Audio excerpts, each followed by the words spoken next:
Samajwadi party नेता अंकित सिंह परिहार को प्रस्तावित धरने में शामिल होने से पहले ही जिला प्रशासन ने गिरफ्तार कर लिया।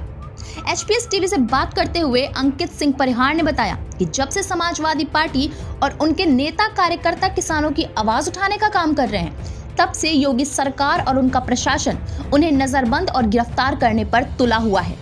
अंकित सिंह परिहार ने कहा कि वो कोई आतंकवादी नहीं है, लेकिन बेगापुर अंतर्गत प्रदर्शन के दौरान जब उनकी गिरफ्तारी हुई तो रात दिन उनके घर के बाहर पहरा लगाया गया, जैसे कि वो कोई नेता नहीं बल्कि एक आतंकवादी हो। आपको बताएं, आज कलेक्ट्रेट परिसर में पूर्व निर्धारित धरना प्रदर्शन था, जिसमें समर्थकों के साथ परिहार भी शामिल होने जा रहे थे, जब प्रशासन ने रास्ते में रुककर जबरन उन्हें हिरासत में ले लिया और पुलिस लाइन लेकर के चली गई।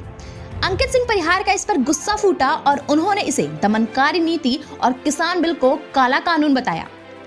हम लोग समाजवादी विचारधारा के लोग हैं, हम लोग अखिलेश यादव जी के सिपाही हैं, माननीय मुलायम सिंह जी के अनुयायी हैं। हम लोग किसानों के हक की आवाज़ को उठाने के लिए, आज उनके आवाज़ को बुलंद करने के लिए एक सांकेतिक रूप से एक शांतिपूर्ण धरना प्रदर्शन करने के लिए प्रस्तावित किया गया था हमारी पार्टी की तरफ से। माननीय हमारे राष्ट्रीय अध्यक्ष अखिलेश यादव जी का निर्देश था कि हम समाजवादी पार्टी के सिपाही किसानों की आवाज़ को बुलंद करने का काम करें।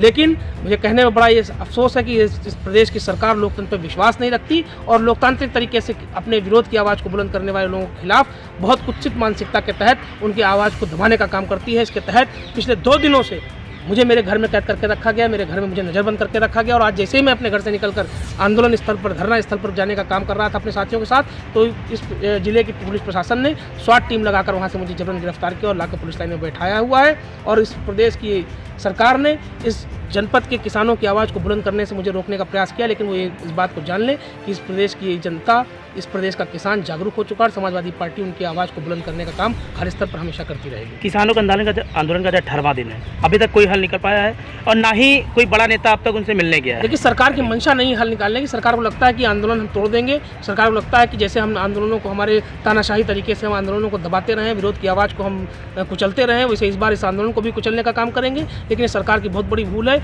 इस देश का किसान हमेशा क्रांतिकारी किसान रहा है। इस देश में जितनी भी क्रांतियाँ हुई हैं, इस देश के अंदर जितने भी परिवर्तन हुए, उसका सबसे बड़ा अगर कोई झंडा बरदार रहा है तो वो किसान समुदाय रहा है। और इस बार फिर से किसान अपने हकों को लेकर सड़क पर आ चुका है और ये सबसे बड़ा खतरा सरकार के लिए हो चुका है। सरकार इस बात को समझ रही है अच्छी तरीके से। सरकार का कहना है कि विपक्ष के पास कोई मुद्दा नहीं, वो किसानों को भरगलाकर आंदोलन के लिए। देखिए, सरकार को ये अगर सरकार ये कहती है कि इस विपक्ष के पास कोई मुद्दा नहीं और विपक्ष उसको बरगला रहा है, तो ये सरकार की विफलता की सबसे बड़ी निशानी है। अगर सरकार के पास इतनी बड़ी व्यवस्था है, इतना बड़ा सिस्टम है, इतनी बड़ी तकनीकी है, उसके बावजूद अगर उसको लगता है कि विपक्ष सरकार किसानों को बरगलाकर सरकार के खिलाफ प्रदर्शन करवा रहा है, तो सरकार को समझता हूँ मैं सरकार के बैठे हुए लोगों को इस्तीफा देकर सरकार को अपने पद को छोड़ के और घर में बैठ जाना चाहिए। इससे कहने से काम चलने वाला नहीं है, ये तो अपने मुँह छिपाने वाली स्थिति है। आज फिर एक बैठक होने वाली किसानों के साथ, क्या लगता है क्या हल निकलेगा? कोई हल निकलने वाली स्थिति अभी तक नहीं दिखाई दे रही, क्योंकि सरकार की मंशा इस देश के पूंजीपतियों को लाभ पहुंचाने की, इस देश के किसानों का हक छीनने की है। इस देश के किसानों का जो पसीना है, इस देश के किसानों का जो परिश्रम है, उसको लूट कर पूंजीपतियों की तिजोरी भरने की इस देश की सरकार की मंशा है।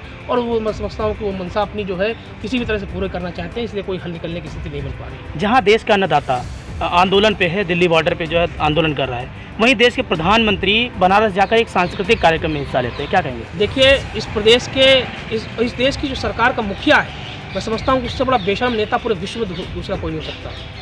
अगर वो कहते हैं कि मैं इस देश का प्रधानमंत्री, उस देश के प्रधानमंत्री के रूप में अगर इस देश के मुखिया अपने आप को कहते हैं, एक परिवार के में जब जिस तरह से हालात हों, जिस पूरे परिवार के लोग, पूरे देश के लोग जहाँ त्राही कर रहे हो, उस परिवार का मुखिया अगर जाकर अट्टहास कर रहा हो, तो मैं समझता हूँ कि वो अपने देश के किसानों का, अपने देश के गरीबों का, अपने देश के बेरोजगारों का इससे बड़ा मजाक इस देश का प्रधानमंत्री नहीं उड़ा सकता।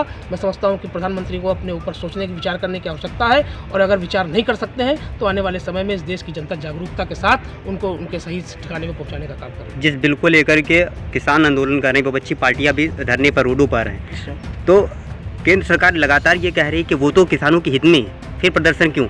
देखिए, किसान अपने हित को अच्छी तरह समझता है। ऐसा नहीं, किसान अगर इस बात को, अगर वो कह रहे हैं कि वो किसानों के हित में है, तो किसानों को इस बात को समझा के किसानों को क्यों नहीं बताया? किसान सिर्फ एक ही बात तो कह रहा है कि मेरा जो परिश्रम है, मेरी जो मेहनत है, मेरा जो खून पसीना लगा के हम फसल तैयार करते हैं, उसका सही दाम मिलना सुनिश्चित कर दे इस देश की सरकार। इसमें कौन सी बड़ी भारी मांग है, कौन सी बड़ी भारी चीज़ है?